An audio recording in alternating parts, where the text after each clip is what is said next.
the fall of 1798, 17 travelers vanished without a trace along a 20-mile section of the Wilderness Road in southeastern Kentucky.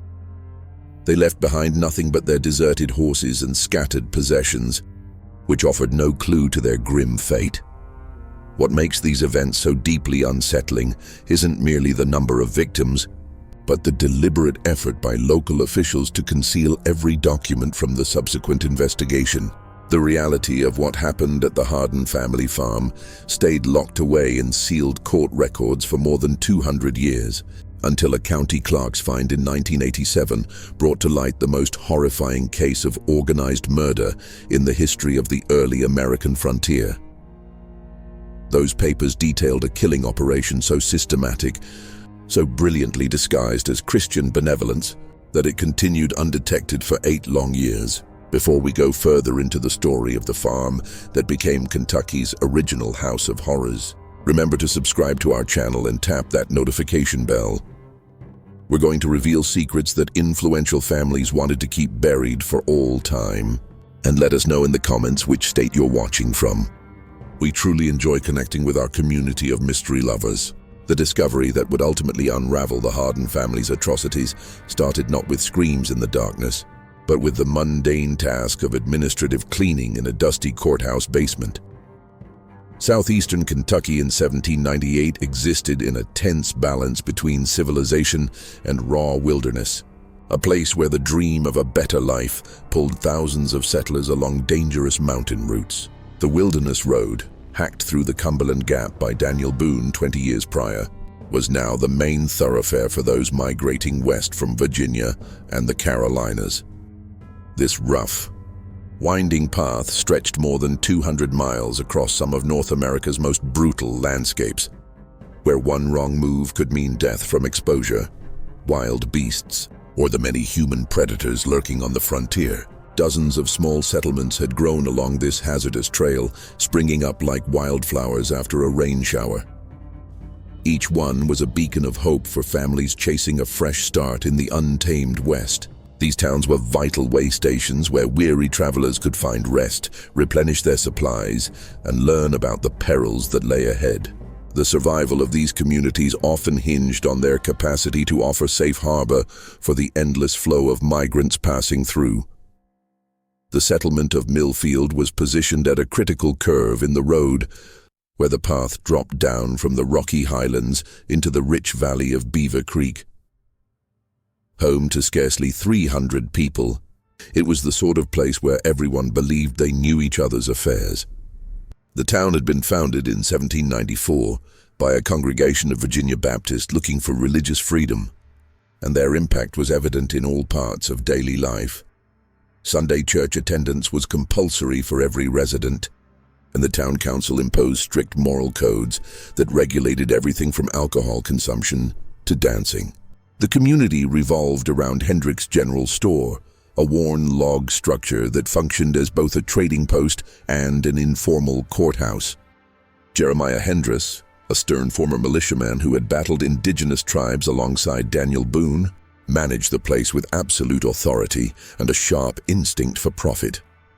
His shelves carried anything a journeyer might require: gunpowder, salt, whiskey, blankets, and the most recent news from the civilized world east of the mountains. Close by stood the Cumberland Inn, a 2-story building that was the pinnacle of frontier comfort. Martha Crane, the widow who owned the inn, had come from Philadelphia 5 years before with sufficient funds to construct the best lodging between Lexington and the Virginia border. For 2 bits a night, travelers could get a hot meal and a clean bed, alongside the kind of refined conversation that reminded them of the homes they'd departed. The town's spiritual heart was the New Jerusalem Baptist Church, a humble log building large enough to seat the whole population for Sunday sermons. Reverend Ephraim Cole, a Harvard-educated preacher who had left a comfortable Boston parish for frontier missionary work, gave sermons that mixed conventional theology with pragmatic survival advice for a harsh land. His presence lent Millfield an air of respectability that drew settlers who might have otherwise continued on without pausing. The Harden family stood among Millfield's most esteemed citizens. Ezekiel, his wife Temperance, and their 3 grown children, sons Caleb and Josiah, and daughter Mercy. The family had appeared in the spring of 1791, stating they were survivors of brutal indigenous raids that had destroyed their former home in eastern Virginia. They rapidly became pillars of the small community, with Ezekiel acting as a lay preacher who helped Reverend Cole, and Temperance coordinating charitable works for destitute families who arrived with little more than the clothes they wore. Ezekiel Harden was a man who earned respect through pure force of character.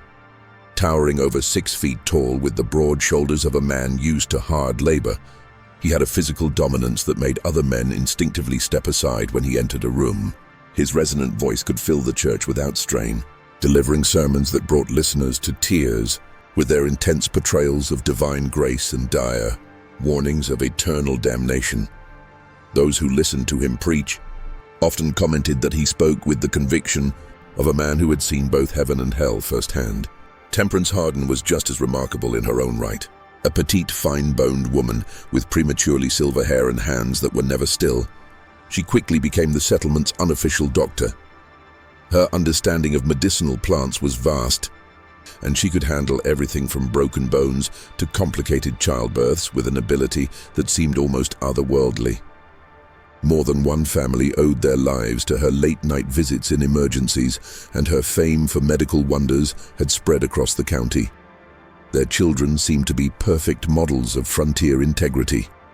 Caleb, the older son at 26, had his father's commanding physique and his mother's gentle nature. He labored on the family farm with relentless dedication while still making time to aid elderly neighbors with their own harvests.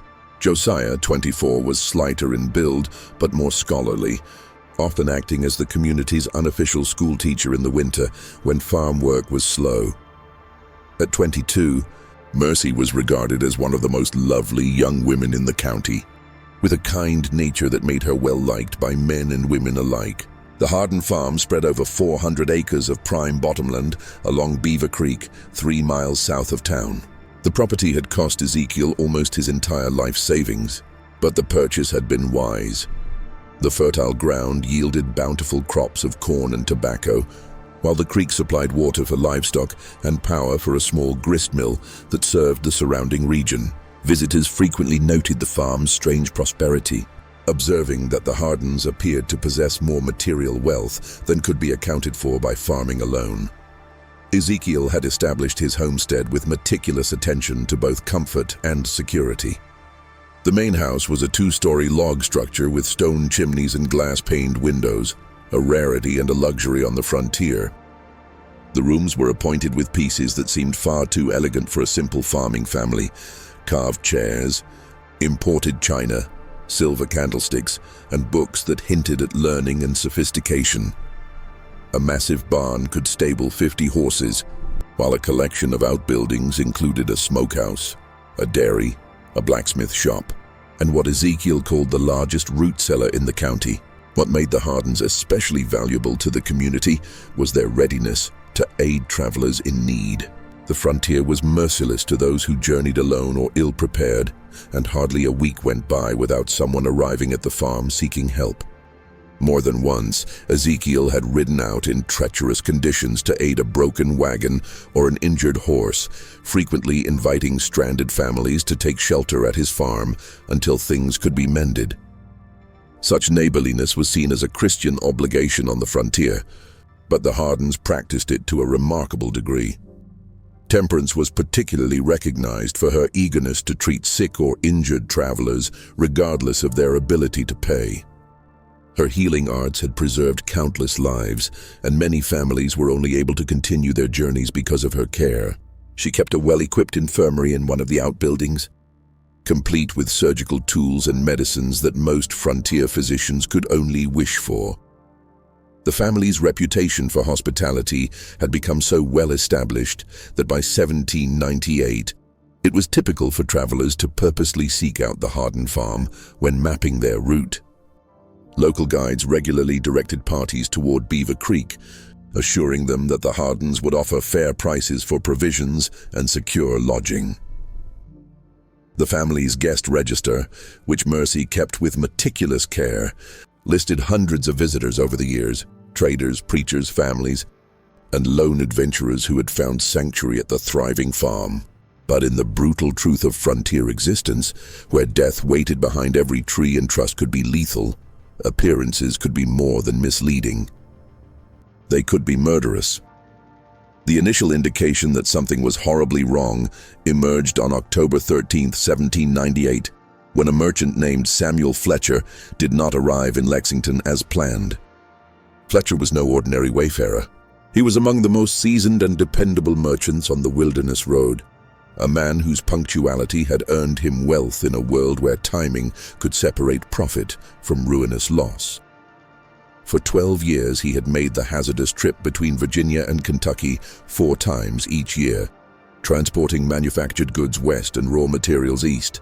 Fletcher's business associate, Thomas Greeley, had collaborated with the merchant long enough to know his routines completely. Fletcher never strayed from his intended schedule without sending word ahead, and he never took foolish chances that might endanger his valuable cargo. When Greeley received no message after 5 days, 2 days past Fletcher's expected arrival, he understood something catastrophic had happened. Greeley's search started at dawn on October 18th, tracing Fletcher's known route backward from Lexington. He questioned innkeepers, merchants, and farmers along the way, each of whom verified that Fletcher had passed through on time. The trail remained clear until Greeley reached the area around Millfield, where Fletcher appeared to have simply evaporated. The finding of Fletcher's horse came at midday on the second day of searching. The distinctive bay mare was discovered grazing untethered near Miller's Creek, still wearing its saddle, but showing no indications of injury or panic. The animal looked well fed and cared for, as if it had been intentionally set free rather than lost in a crisis. Most baffling of all, the horse's bridle had been taken off and hung neatly on a nearby tree limb, an action that implied human involvement rather than an accident. Fletcher's saddlebags were still intact, holding his trading items and a leather pouch containing nearly $50 in silver coins, a small fortune representing months of hazardous work. The money's presence eliminated simple theft, the most frequent reason for frontier disappearances. Even more troubling, Fletcher's personal items were scattered in a deliberate path leading away from the road into the deep woods, as if he had been made to drop them one by one while being pulled from his horse. The local constable, Jacob Winters, was a man uniquely suited to look into such mysteries. A former Continental Army sergeant who had served under Anthony Wayne in the Ohio campaigns, Winters possessed both the investigative mind and the tolerance for violence that frontier law enforcement demanded. He had witnessed enough death and deceit to know that the most apparent explanations were often the most incorrect, and Fletcher's disappearance struck him as anything but ordinary. Winters assembled a search party within hours of Greeley's report, gathering 12 of Millfield's most capable men for what he knew would be a challenging and possibly hazardous operation. The searchers included Henrik Johansson, a Swedish immigrant whose tracking abilities equaled those of the local indigenous people, and Benjamin Stokes, a former bounty hunter who knew every hiding spot within 50 miles of town. What the search party uncovered defied all logical understanding. Fletcher's trail led unmistakably toward the Harden Farm, marked by fabric scraps caught on thorns and occasional spots of what looked like blood.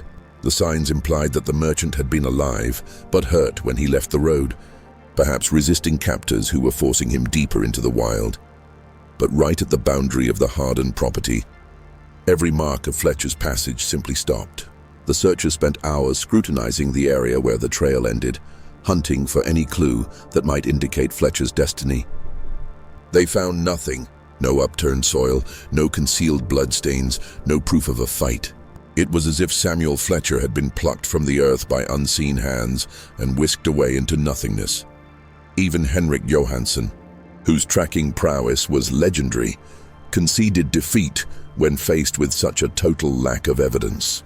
When Winters questioned Ezekiel Harden about the missing merchant, the patriarch's reply was both helpful and oddly practiced.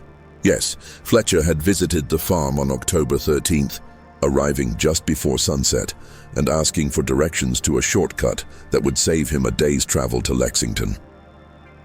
Ezekiel had cautioned him against taking unfamiliar paths, especially with valuable goods and winter weather coming, but Fletcher had been determined to try the route. The merchant had been courteous but rushed, refusing Temperance's offer of a hot meal and a warm bed in favor of pushing on while daylight lasted. According to Ezekiel, Fletcher had seemed anxious and preoccupied, repeatedly checking his saddlebags and glancing over his shoulder as if anticipating pursuit. When asked about this behavior, Fletcher had mentioned noticing strange men following him since leaving Virginia, but had waved off Ezekiel's proposal that he stay at the farm until a larger group could escort him to safety. The last the family had seen of him, Fletcher was riding north toward the ridge country, resolved to find his shortcut despite the approaching darkness and threatening skies. Ezekiel's story was confirmed in precise detail by his entire family, each member giving matching descriptions of Fletcher's visit. They recalled his haste, his dismissal of their warnings, even his exact words when refusing their hospitality. Temperance remembered that the merchant had complained of stomach troubles and had accepted a small bottle of her herbal remedy before leaving. Caleb had volunteered to escort Fletcher to the ridge trail, but the merchant had declined, stating that his business was too urgent for any delays. Their consistency should have been comforting to Constable Winters. Instead, it struck him as unnervingly perfect, like a tale that had been carefully practiced until every detail was memorized. Genuine witnesses in Winters' experience always disagreed on minor points while concurring on major ones. The Hardens' account was too polished, too thorough, too devoid of the slight inconsistencies that characterized real recollection. The constable's suspicions grew when he observed notable changes in the farm's layout since his last visit several months before. A new smokehouse had been constructed near the main barn, unusually large for a family operation, and built with thick stone walls that seemed intended for more than just preserving food. Fresh soil surrounded several outbuildings, as if substantial digging work had recently occurred. Most peculiar of all, the family's root cellar looked to have been significantly expanded, with new timber supports visible around an entrance that now appeared big enough for a wagon. When Winters inquired about these upgrades, Ezekiel clarified that the family had had an unusually successful harvest and had chosen to invest in improved facilities for storing and processing their crops. The enlarged root cellar was needed for the greater volume of vegetables and preserved foods they intended to sell in Lexington, while the new smokehouse would let them cure meat for both family use and commercial trade. The explanations were sensible and well delivered. But something in Ezekiel's demeanor suggested he was selecting his words with particular caution. Most alarming of all, the family's characteristic warmth felt strained during Winters' visit, their famous hospitality carrying a subtle undercurrent of nervous energy the constable couldn't ignore. Temperance's hands trembled slightly as she poured coffee, and Mercy kept looking toward her father, as if waiting for approval for each word she spoke. Even Caleb and Josiah, typically self-assured and outgoing young men, seemed quiet and watchful in ways that hinted they were concealing something important. But without solid proof of misconduct, there was little Constable Winters could legally do. Fletcher's case was officially logged as a probable highway robbery or indigenous attack.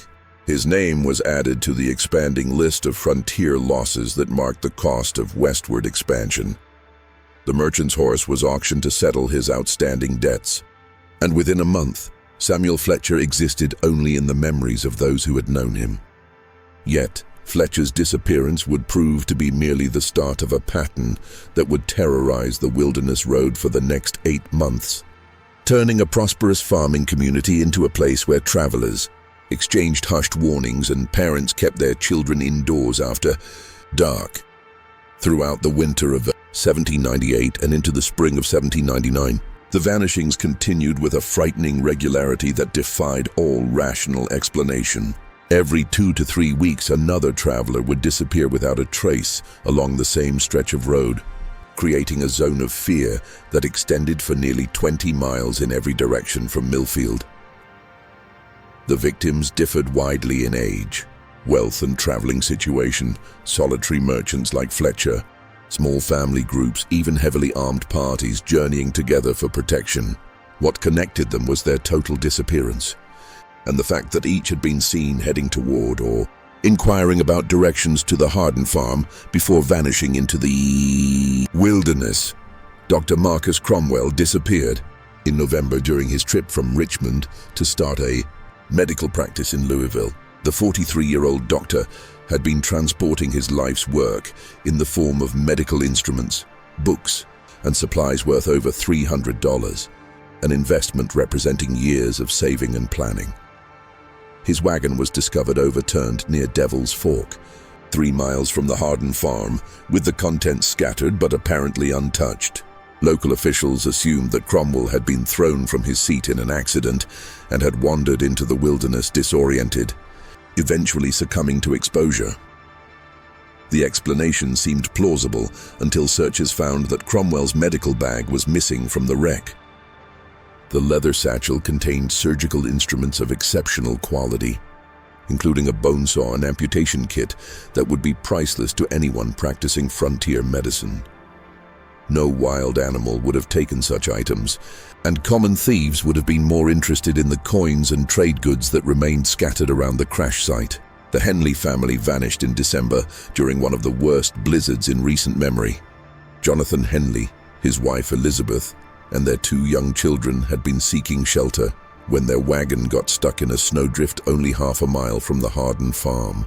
According to Ezekiel's later account, the family had never reached his property despite the short distance, presumably getting lost in the storm and freezing to death in the wild. Their bodies were never recovered despite thorough searches when the weather cleared. What made the Henley case especially disturbing was the discovery of their wagon a week after the storm. The vehicle had been pulled from the snowdrift and abandoned beside the road, cleared of snow and apparently searched completely. The family's clothing and personal effects were gone, but their food supplies and tools remained untouched. Most puzzling of all, tracks around the wagon indicated that several people had worked together to free it from the drift, an act that would have required significant time and effort in dangerous conditions. January brought the disappearance of Reverend Nathan Cross, a circuit preacher carrying donations for a new church in Frankfurt. Cross was known across the region for his powerful sermons and his fearless travels through even the most dangerous parts of the frontier. The 50-year-old minister had survived indigenous attacks, bandits, and countless natural dangers during 15 years of preaching, making his vanishing especially shocking to communities that had come to see him as invincible. Cross's horse was found 3 days after his disappearance, still carrying saddlebags that held nearly $200 in church donations. The money's presence ruled out robbery as a motive, but raised alarming questions about what kind of threat could have overcome such an experienced and capable man. Local authorities eventually concluded that Cross had suffered a heart attack or stroke while traveling, falling from his horse and dying somewhere in the vast wilderness surrounding the Wilderness Road. Each disappearance followed the same baffling pattern. Abandoned horses found grazing loose or tied to trees, scattered personal belongings suggesting sudden violence or struggle, and trails that led inevitably toward Harden land before disappearing completely.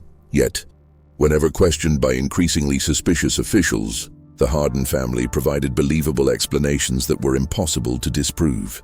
They had seen some of the travelers, yes, but only briefly and usually from a distance. Each victim had been cautioned about various dangers, bad weather, difficult terrain, reports of bandit activity, but had chosen to continue their journey despite the family's concerned advice. In several instances, the Hardens had offered food, shelter, or escort services that had been politely refused by travelers who seemed determined to keep to their schedules no matter the risk. Constable Winters found himself trapped in an impossible situation that grew more frustrating with each new disappearance. The Hardens were among the most respected families in the county, their reputation for charity and Christian virtue unquestioned by everyone except him. Ezekiel's sermons continued to attract crowds from surrounding townships, his passionate delivery and biblical knowledge impressing even educated ministers like Reverend Cole. Temperance's medical skills had saved dozens of lives during the previous summer's fever outbreak, earning her a reputation that approached sainthood among grateful families. To accuse such community pillars without ironclad proof would be professional suicide and social exile. Winters had seen what happened to lawmen who made accusations they couldn't substantiate. They found themselves isolated, jobless, and sometimes facing charges themselves. The frontier functioned on a complex network of personal relationships and mutual obligations, and targeting the wrong family could ruin a man's life more effectively than any legal proceeding. Moreover, the family's explanations, while consistently convenient, were entirely credible within the context of frontier life. The wilderness road was genuinely dangerous, plagued by bandits, hostile indigenous tribes, severe weather, and the countless natural hazards that claimed lives regularly. Dozens of travelers disappeared each year under circumstances far less mysterious than those surrounding the Harden Farm. What made this cluster of vanishings different was purely statistical: too many people too close together, or last seen in the same general area. But statistics meant little in a world where evidence was everything, and evidence seemed to evaporate like morning mist whenever investigators approached the Harden property. The family welcomed searches of their buildings and grounds, answered questions with apparent openness, and even provided volunteers for search parties that combed the surrounding wilderness for signs of the missing travelers. Their cooperation was so total and enthusiastic that it felt almost like mockery to the increasingly frustrated constable. The first crack in the family's carefully maintained facade came from an unexpected source. 9-year-old Timothy Varan, whose family lived on a small homestead 2 miles east of the Harden Farm. Timothy was known throughout the community as an imaginative child who loved exploring the woods around his family's land, often returning home with elaborate stories about the wildlife and natural wonders he'd discovered. In March 1799, young Timothy approached Constable Winters with a story that at first seemed like another product of a child's imagination. The boy claimed he had been exploring the woods near Beaver Creek when he heard screaming coming from the direction of the Harden Farm. But these weren't the kind of screams that came from accidents, arguments, or even childbirth. They were sustained, desperate cries of someone in mortal terror, rising and falling in patterns that suggested both physical agony and psychological torment. According to Timothy, he had heard such sounds at least 5 times over the winter, always during the darkest hours of night when decent people should be asleep.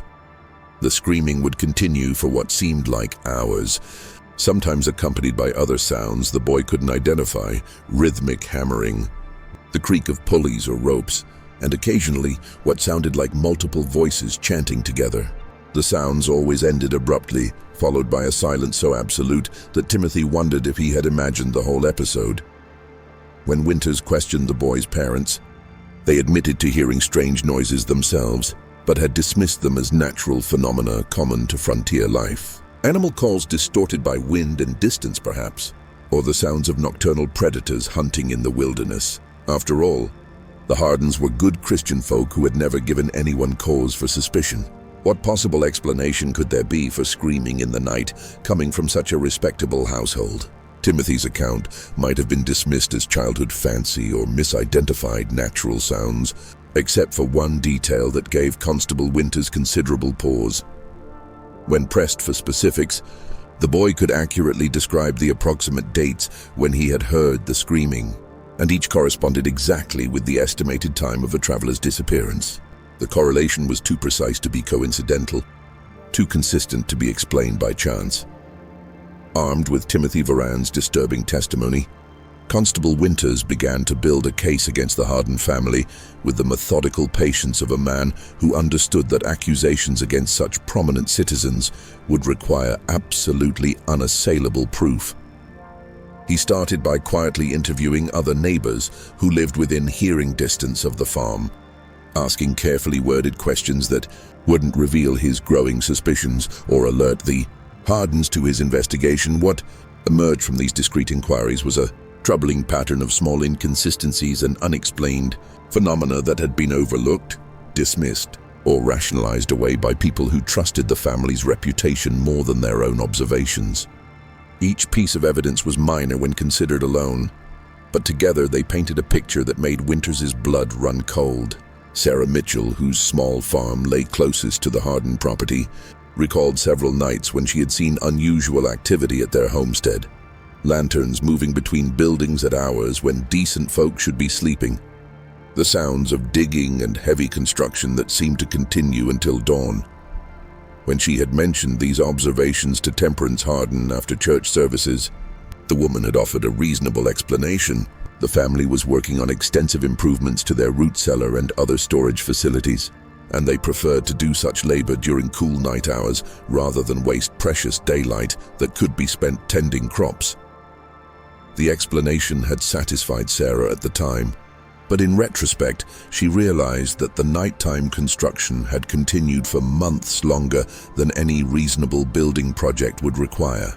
Moreover, she had never seen evidence of the massive amounts of excavated earth that such extensive digging should have produced. When pressed by Winters for more details, Sarah admitted that the sounds had often been accompanied by what seemed like muffled voices and occasionally what might have been cries of pain or distress. Old Henrik Johansson, whose farm bordered the Harden property to the north, reported findings that were even more troubling. The Swedish immigrant, whose tracking and hunting skills were legendary throughout the county, had discovered animal bones scattered along their shared fence line. Not the normal remains of butchered livestock, but bones that had been cracked, gnawed, and processed in ways that suggested something far more sinister than ordinary farming activities.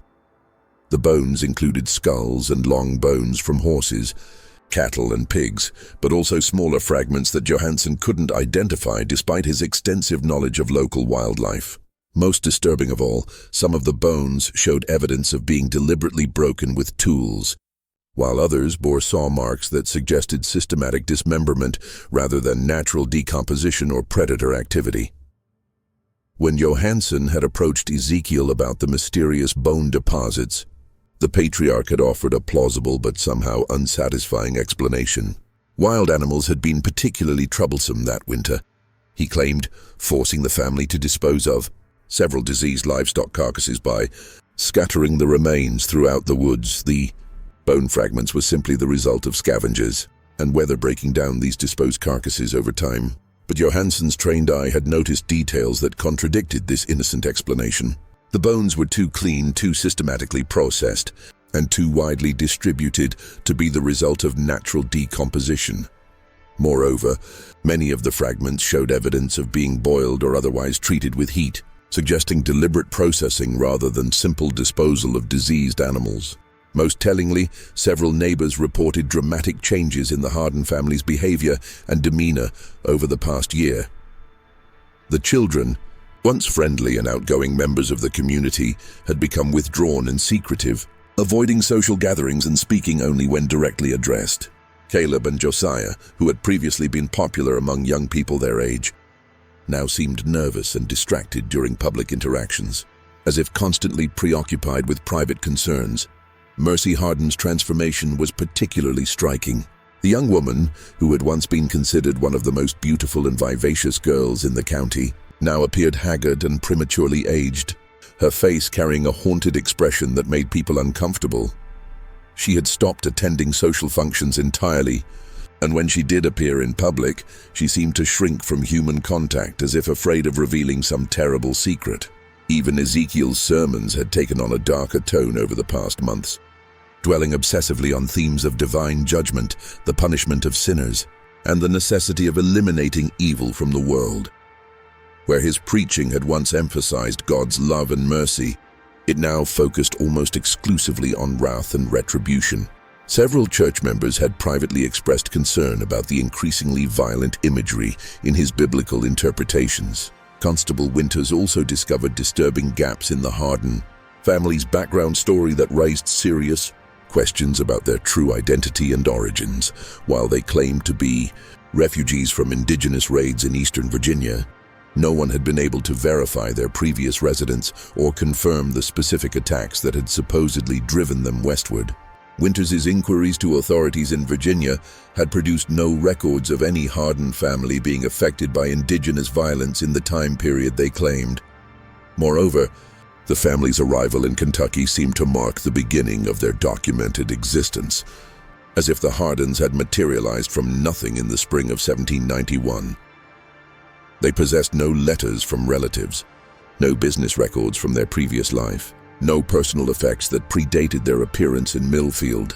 For a family claiming to have lost everything to indigenous raids, they had managed to arrive in Kentucky with substantial financial resources and an impressive collection of household goods. The constable's investigation received an unexpected and alarming boost in April 1799 when a traveling peddler named Isaac Brewster arrived in Millfield with information that transformed suspicion into near certainty. Brewster was a well-known figure throughout the frontier, a man whose business required him to travel constantly between settlements and who possessed an encyclopedic knowledge of events and personalities throughout the region. Brewster had spent the previous winter in eastern Tennessee, where he had heard disturbing stories about a series of disappearances that had plagued the Holston River Valley between 1789 and 1791. According to local accounts, at least 15 travelers had vanished along a remote stretch of road near a prosperous farm operated by a family named Harper, Zachariah Harper, his wife Prudence, and their 3 adult children. The similarities between the Tennessee disappearances and the current Kentucky cases were so striking that they couldn't possibly be coincidental. The pattern was identical. Travelers would be seen heading toward the Harper property and would simply vanish, leaving behind only scattered belongings and abandoned horses. Local authorities had suspected the family, but had never been able to prove their involvement, hampered by the same lack of physical evidence that was frustrating Winters's current investigation. Even more chilling were Brewster's descriptions of the Harper family themselves. Zachariah was a lay preacher known for his powerful sermons and charitable works, while Prudence was respected throughout the region for her exceptional healing abilities. They had arrived in the valley claiming to be refugees from indigenous raids with no verifiable history before their sudden appearance. The family was known for their hospitality to travelers and had built a reputation as pillars of their community. When Brewster described the physical appearance of the Harper family, Winters felt his blood turn to ice water. Zachariah Harper had been a tall, imposing man with prematurely gray hair and penetrating eyes. Prudence was small and delicate, with skilled hands and an extensive knowledge of medicinal herbs. Their children matched the ages and descriptions of Caleb, Josiah, and Mercy Harden so closely that they could have been the same people. Most damning of all, the Harper family had vanished overnight in the spring of 1791, abandoning their farm and disappearing without explanation, just as suspicion about the disappearances was beginning to focus on their property. Neighbors had found the homestead deserted with signs of hasty departure and deliberate destruction. Buildings had been partially burned, wells had been filled with rocks and debris, and the entire farm showed evidence of systematic elimination of anything that might provide clues to the family's true identity or activities. When Tennessee authorities had finally obtained warrants to search the abandoned Harper property, they had made discoveries that still haunted the investigators who participated. Hidden throughout the woods surrounding the farm were dozens of shallow graves containing the remains of both animals and humans. The human remains included personal effects belonging to several of the missing travelers, creating undeniable evidence that the Harper family had been responsible for multiple murders. But by then, the killers had vanished completely, leaving behind only their crimes and the mystery of their true identities. A 6-month manhunt had failed to locate any trace of the Harper family, and the case had eventually been closed with the assumption that they had either died in the wilderness or fled to territories beyond the reach of American law. The implications of Brewster's revelations were staggering and terrifying. If his account was accurate, the Harden family were not merely local criminals who had committed a few opportunistic murders. They were experienced serial killers who had perfected their methods over years of practice. moving from region to region when suspicion grew too strong, and leaving behind a trail of bodies that stretched across multiple states. Even worse, their current operation in Kentucky appeared to be far more sophisticated and successful than their previous activities in Tennessee. They had learned from their mistakes, developed better methods of disposing of evidence, and created a more convincing cover identity that had allowed them to operate undetected for 8 years. The number of victims in Kentucky likely far exceeded those in Tennessee, representing one of the most extensive killing sprees in American criminal history. The weight of Isaac Brewster's testimony pressed down on Constable Winters like a physical burden. But he knew that, compelling as the evidence might be, it would not be sufficient to secure convictions against the Harden family in a court of law. Frontier justice moved deliberately, and judges required ironclad physical evidence before authorizing arrests that could destroy innocent lives and tear apart established communities. The constable needed proof that would stand up under the scrutiny of skeptical attorneys and suspicious juries, evidence that could not be explained away or dismissed as coincidence. The breakthrough he desperately needed came from the last source he would have expected, Mercy Harden herself. On the night of May 22, 1799, the 22-year-old woman appeared at Winters's cabin like a ghost materializing from the darkness, her face streaked with tears and her hands trembling with barely controlled terror. What she told him during the next 3 hours would finally expose the full horror of what had been happening at the Harden Farm and provide the evidence necessary to bring Kentucky's most notorious family of killers to justice. According to Mercy's devastating confession, her family had been systematically murdering travelers for over 8 years, beginning just months after their arrival in Kentucky. But what made her testimony truly horrifying was not just the scope of their crimes, but the methodical, almost ritualistic way in which the murders had been planned and executed.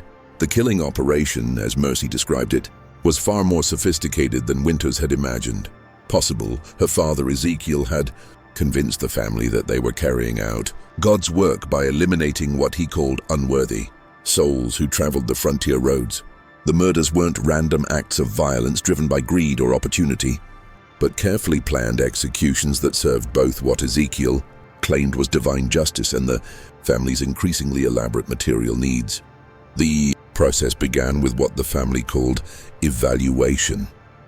When promising targets approached the farm, travelers with valuable goods, significant amounts of money, or skills that the family coveted, Ezekiel would engage them in seemingly innocent conversation designed to assess their moral character. He would ask about their reasons for traveling, their families, their business dealings, and their religious beliefs, all while presenting himself as a concerned Christian neighbor worried about their safety. Based on these conversations, Ezekiel would determine whether each traveler deserved what he called judgment. The wealthy were automatically guilty of greed and materialism. Educated individuals were condemned for pride and intellectual arrogance. Families traveling with young children were accused of recklessly endangering innocent lives. Even ministers and missionaries could be found guilty of false piety or doctrinal errors that marked them as heretics deserving death.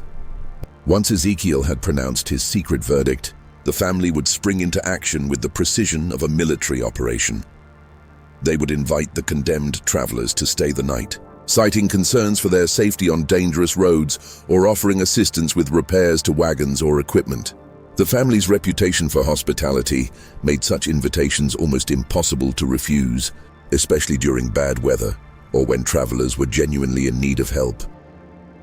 The doomed visitors would be welcomed into the main house and treated to what appeared to be genuine frontier hospitality.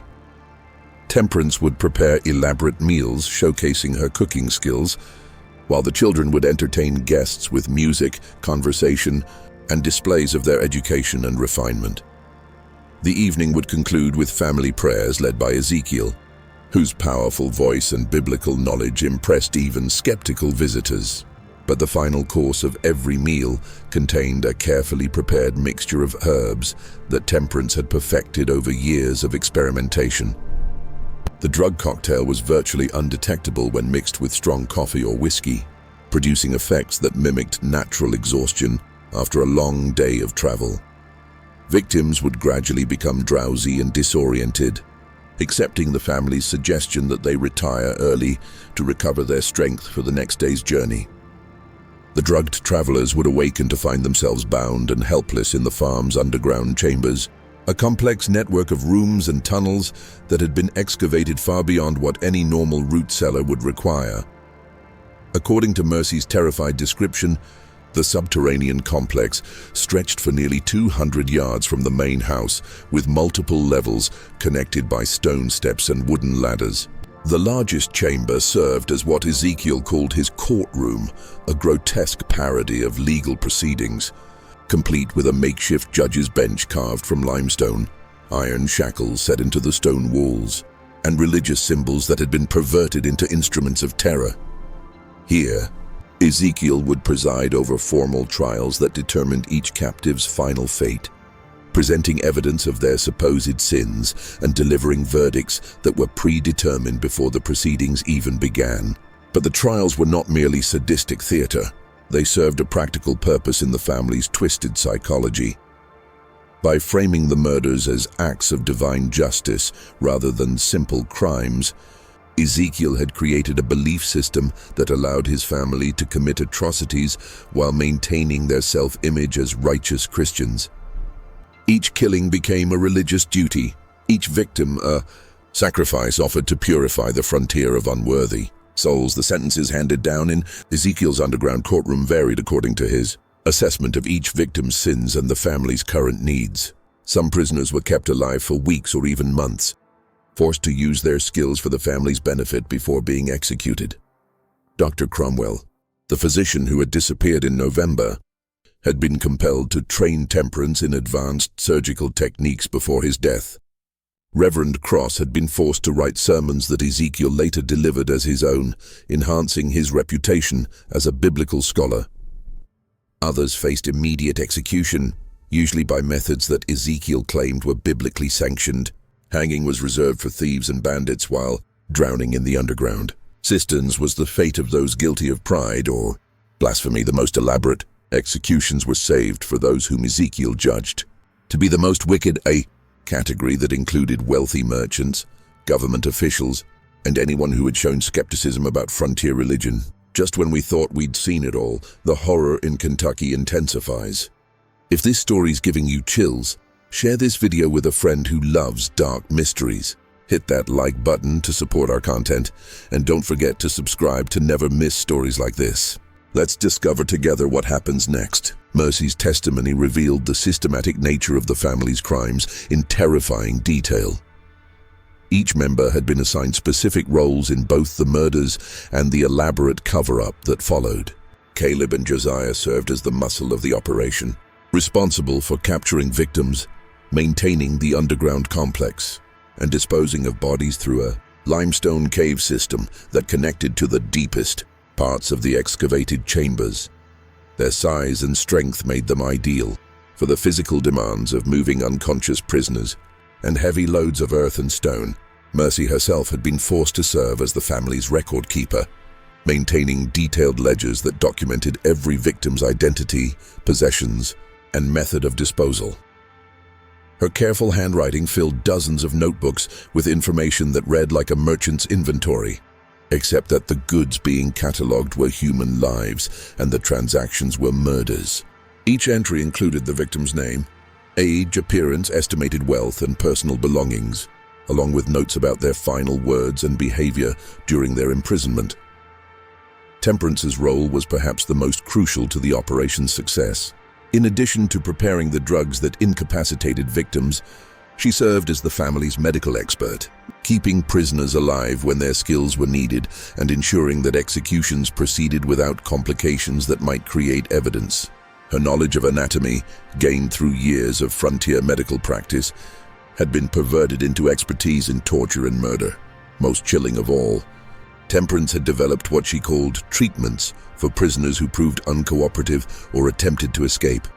These punishments were designed to break the will without causing death, using techniques that combined her medical knowledge with psychological torture. Prisoners who refused to comply with the family's demands would find themselves subjected to calculated doses, of pain and terror until they became completely submissive. The family's success in avoiding detection had depended on more than just careful planning. It required an elaborate system of disposal and deception that eliminated all evidence of their crimes. Bodies were never buried on the farm property itself, but were instead transported through the cave system to remote limestone caverns that lay several miles from the homestead. These natural chambers provided perfect conditions for decomposition, while their distance from the farm made discovery virtually impossible. Personal belongings were sorted with the efficiency of experienced merchants. Valuable items, money, jewelry, fine weapons, and tools were either kept by the family or sold in distant markets where they couldn't be traced to missing persons. Less valuable objects were carefully scattered along roads throughout the region, creating false trails that suggested robbery or indigenous attacks. Even victims' clothing was processed systematically, with useful garments kept for the family's use, while distinctive items were destroyed to prevent identification. The horses presented a particular challenge since they were both valuable and easily recognized by people familiar with the victims. The family had developed relationships with unscrupulous horse traders in distant counties who asked no questions about the animals' origins. By selling the horses far from where their owners had disappeared, the Hardens created additional false trails that further confused investigations. But perhaps the most ingenious aspect of their deception was the way they used their charitable activities to deflect suspicion. Every act of kindness, every medical treatment provided by Temperance, every sermon delivered by Ezekiel served dual purposes. They genuinely helped the community while creating a reputation that made the family virtually above suspicion. Who would believe that people who saved lives during epidemics could be responsible for systematic murder? The family had even developed contingency plans for different types of investigations. If authorities became too suspicious, they would temporarily cease their killing activities while increasing their charitable works to reinforce their reputation. They had identified several escape routes that would allow them to abandon the farm quickly if discovery seemed imminent, just as they had done when leaving Tennessee years earlier. According to Mercy, the family had been planning to expand their operations significantly. They had identified several other remote farms along the Wilderness Road where similar trials could be conducted, creating a network of killing sites that would allow them to operate with even greater impunity. The ultimate goal was to establish what Ezekiel called courts of divine justice throughout the frontier, eliminating unworthy travelers on a scale that would reshape the moral character of the entire region. But what finally drove Mercy to confession was not moral awakening or sudden conscience. It was terror for her own life. She revealed that Ezekiel had grown increasingly paranoid about potential discovery and had begun to view anyone who might pose a threat as deserving of judgment. That list now included several neighbors who had asked too many questions. Isaac Brewster, the peddler who had been making inquiries about the Tennessee disappearances, and even Constable Winters himself. More immediately terrifying, Mercy disclosed that another victim was currently being held in the underground chambers, a traveling surveyor named William Patterson, who had been captured 3 days earlier and was scheduled for trial the following night. But Patterson was not the only prisoner in the family's custody. Unknown to the outside world, they were also holding 2 other captives, a young woman named Rebecca Foster, who had been missing for over a week, and an elderly man identified as Luther Grimby, a traveling preacher who had disappeared the previous month. The revelation that multiple victims were being held simultaneously showed how confident the family had become in their methods and how dramatically they had escalated their activities. What had begun as opportunistic murders of isolated travelers had evolved into something approaching an industrial killing operation, with prisoners being held, sorted, and executed according to an elaborate schedule that treated human life as raw material for the family's twisted purposes.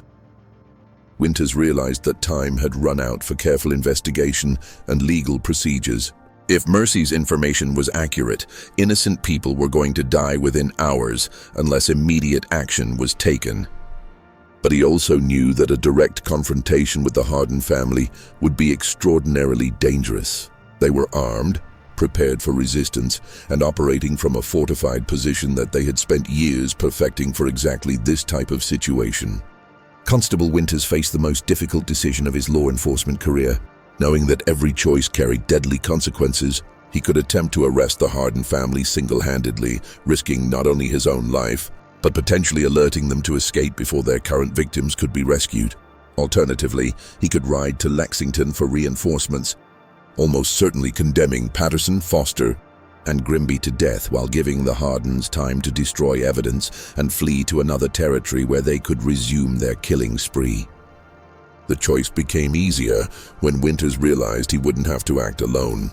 Henrik Johansson, the Swedish farmer whose suspicions had been growing for months, volunteered immediately when approached for assistance. The immigrant's military experience in the Swedish army and his intimate knowledge of the local terrain made him an invaluable ally for what would essentially be a combat operation. Isaac Brewster also volunteered his services, driven by guilt over his failure to expose the Harper family's crimes in Tennessee years earlier. The peddler's knowledge of the family's previous methods and his experience with frontier violence would be crucial in anticipating their likely responses to attack.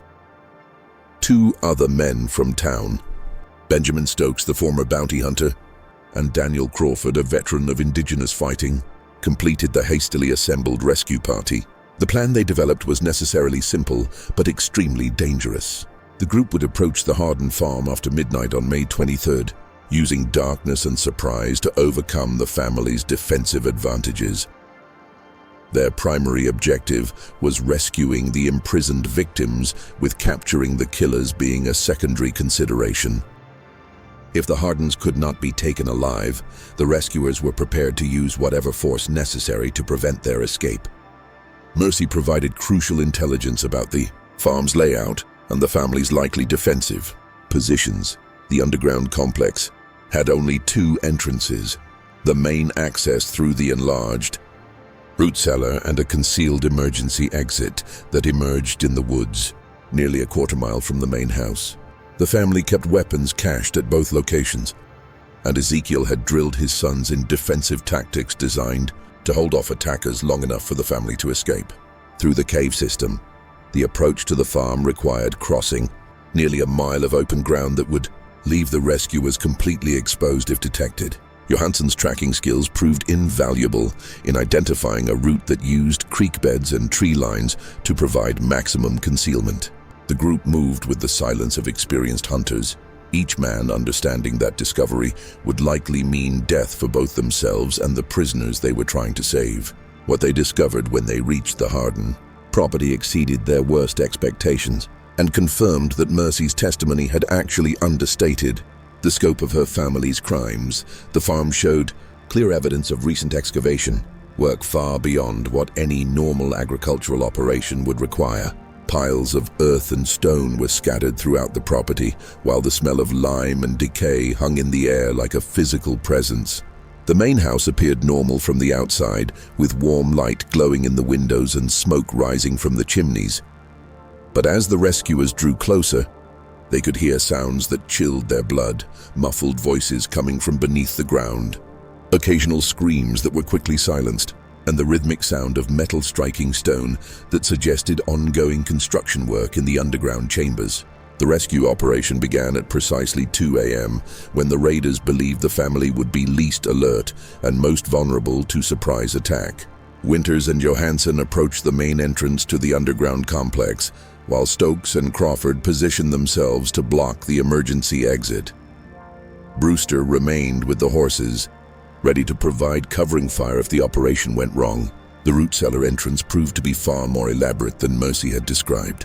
What appeared from the surface to be a simple storage facility was actually a sophisticated fortification with multiple defensive positions and clear fields of fire.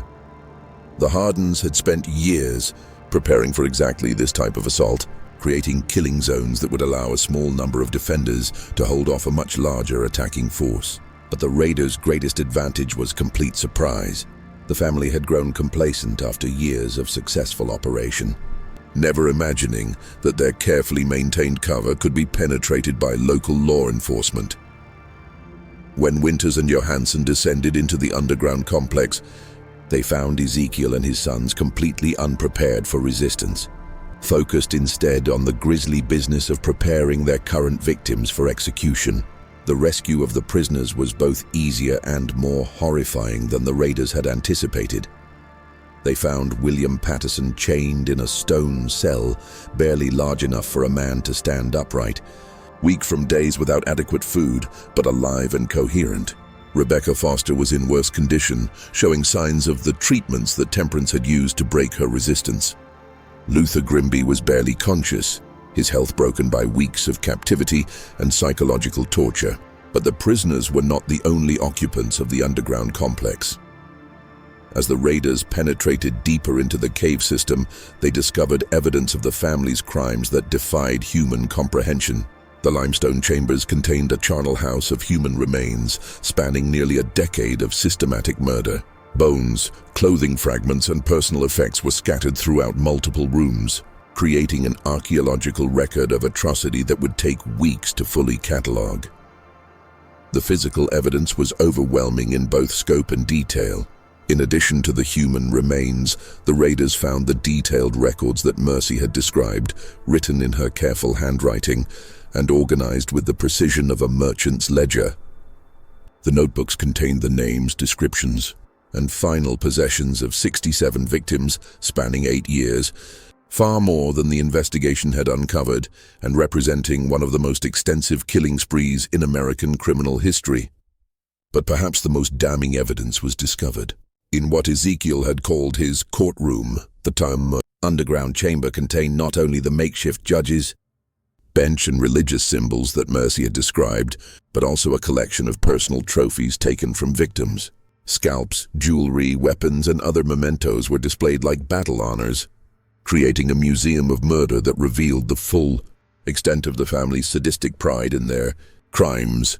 The capture of the Harden family proved to be swift but violent, as Ezekiel and his sons attempted to fight their way out of the underground complex rather than face the justice they had denied their victims.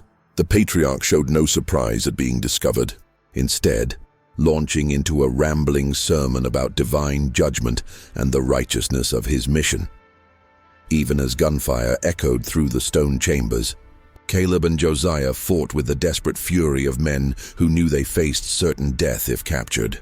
Using their intimate knowledge of the cave system to launch attacks from concealed positions, the battle raged through multiple chambers for nearly an hour, with the raiders forced to advance carefully through passages that the defenders had prepared as killing zones.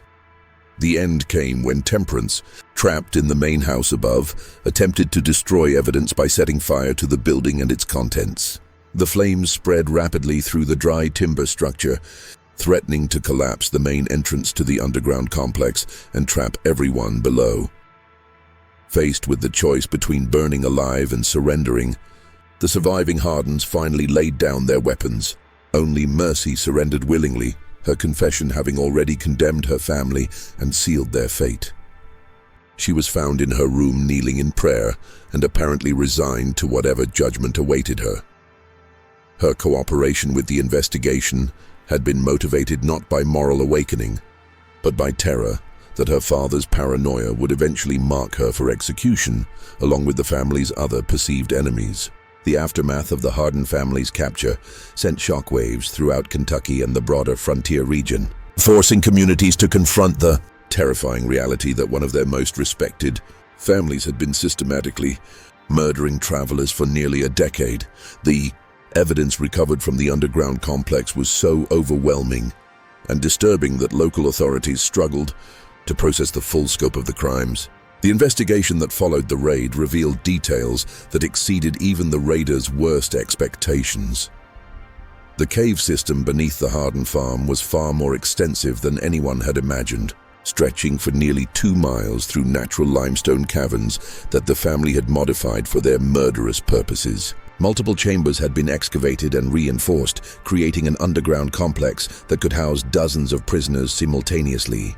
The physical evidence recovered from these chambers painted a picture of systematic murder that spanned not just the 8 years the family had lived in Kentucky, but potentially decades of similar crimes in other territories. In addition to the 67 victims documented in Mercy's careful records, searchers found personal effects and human remains that suggested the true number of murders was significantly higher. Particularly disturbing was the discovery of children's clothing and toys among the recovered evidence, indicating that entire families had been murdered rather than just individual travelers.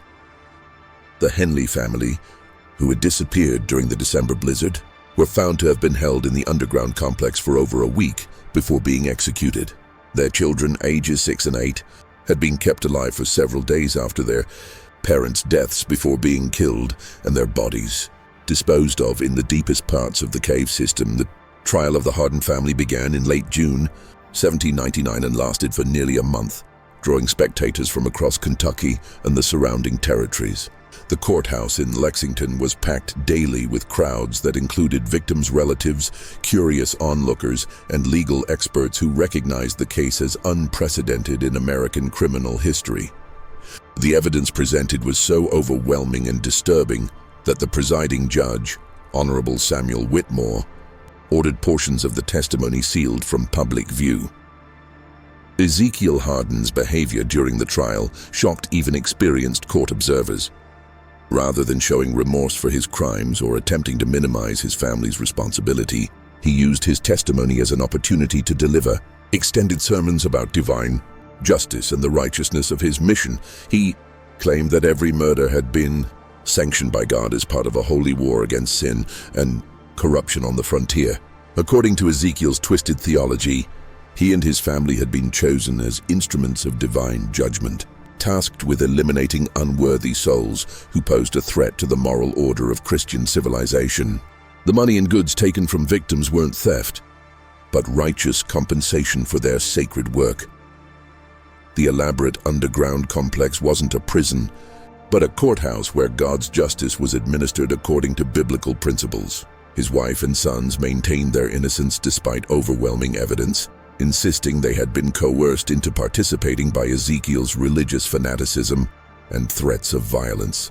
Temperance claimed that her medical knowledge had been used against her will to keep prisoners alive, while Caleb and Josiah testified that their father had convinced them they were fighting a holy war against agents of Satan who threatened their community. These claims were contradicted by extensive evidence showing that all family members had participated willingly and enthusiastically in the murders.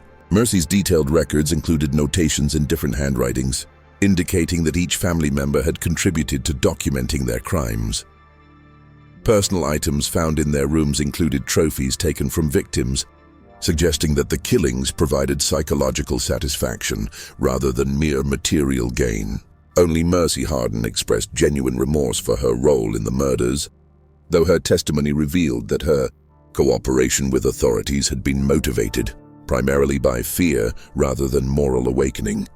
She provided crucial details about the family's methods and helped identify many of the victims whose remains had been found in the cave system. Her willingness to testify against her family members earned her a degree of mercy from prosecutors, though she would still face severe punishment for her participation in the crimes. The sentences handed down by Judge Whitmore were swift and decisive, reflecting both the severity of the crimes and the community's demand for justice. Ezekiel, Temperance, Caleb, and Josiah Harden were all condemned to death by hanging, with the execution scheduled for August 15, 1799. The date was chosen deliberately. It marked exactly 1 year since Samuel Fletcher's disappearance had first exposed the family's crimes and begun the investigation that led to their capture. Mercy Harden received a sentence of life imprisonment, sparing her from execution in exchange for her cooperation with authorities and her youth at the time many of the crimes were committed. She would spend the remaining 43 years of her life in the Kentucky State Penitentiary, becoming one of the longest-serving prisoners in the institution's history. The executions drew the largest crowd in Kentucky's history to that point, with over 4,000 people traveling from throughout the region to witness the end of the frontier's most notorious family of killers. The event took on an almost carnival atmosphere, with vendors selling food and drink to spectators who had made long journeys to see justice served. Ezekiel maintained his religious fanaticism to the very end, using his final words to deliver a rambling sermon in which he cursed the community that had rejected his vision of divine justice. He predicted that God would punish Kentucky for executing his chosen servants and that the frontier would be overrun by the very sinners his family had worked to eliminate. His wife and sons died in silence, their deaths bringing closure to one of the darkest chapters in early American criminal history. The Harden Farm was burned to the ground immediately after the executions, with every building reduced to ash and rubble in a ceremony that took on ritualistic significance for the traumatized community. The underground chambers were sealed with explosives and tons of rock, creating a tomb that would ensure the family's victims could finally rest in peace. Local authorities declared the land cursed and forbade any future construction on the site. But the legacy of the Harden family's crimes extended far beyond their own deaths, establishing important precedents in frontier justice and fundamentally changing how communities viewed the balance between hospitality and security. The case led to new laws requiring background verification, fallen purchases, and established protocols for investigating missing persons that would influence law enforcement practices for decades. More importantly, the Harden case served as a chilling warning about the dangers of blind trust in religious authority and the ease with which evil could hide behind a facade of respectability. Communities throughout the frontier began questioning their assumptions about neighbors and strangers alike, recognizing that surface appearances could mask the darkest intentions. The legal proceedings also established important precedents for the use of circumstantial evidence in capital cases and the protection of witnesses who cooperated with authorities. Mercy Harden's testimony demonstrated that family loyalty could be overcome by proper incentives and legal protections, paving the way for similar prosecutions in other complex criminal cases. The surviving records of the case were sealed by court order in 1801 with access restricted to law enforcement officials and legal scholars. This decision was made partly to protect the privacy of victims' families, but also to prevent the case from inspiring copycat crimes by other twisted individuals who might see the Hardens' methods as a blueprint for their own murderous ambitions. For nearly 2 centuries, the full truth about the Harden family remained hidden in those sealed documents, with only fragments of the story surviving in local folklore and family traditions. The few historians who were granted access to the files were required to sign confidentiality agreements that prevented them from publishing their findings or sharing details with other researchers. Even local memory gradually forgot the specific details of the murders, transforming the story into vague tales of bad folks who had once lived along Beaver Creek. The location of the farm itself became uncertain as property. Lines changed and new settlers arrived who knew nothing of the area's dark history. By the mid-1800s, only a few elderly residents could accurately point out where the Harden homestead had stood. The rediscovery of the case files in 1987 finally allowed historians to piece together the complete story of Kentucky's first family of serial killers. But even today, many questions remain unanswered. The cave system, where the family disposed of their victims, has never been fully explored, and authorities believe additional remains may still be hidden in the deepest passages that were too dangerous for 18th century investigators to access. Modern forensic techniques could potentially reveal much more about the family's crimes, but the sealed caverns would be extremely difficult and expensive to excavate. Local authorities have shown little interest in reopening what they consider a historical matter, preferring to let the dead rest undisturbed rather than risk new revelations that might traumatize descendants of the victims. Perhaps most disturbing of all, the Harden case has forced historians to reconsider other unexplained disappearances along frontier roads throughout the early American period. How many other respectable families might have been hiding similar secrets? How many missing travelers were victims not of random violence, natural hazards, or indigenous attacks, but of carefully planned murders by people they trusted? The statistical analysis of frontier disappearances reveals troubling patterns that suggest the Harden family may not have been unique.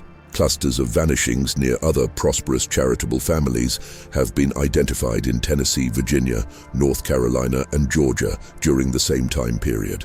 While none of these cases have been definitively linked to systematic murder, The similarities are striking enough to warrant further investigation.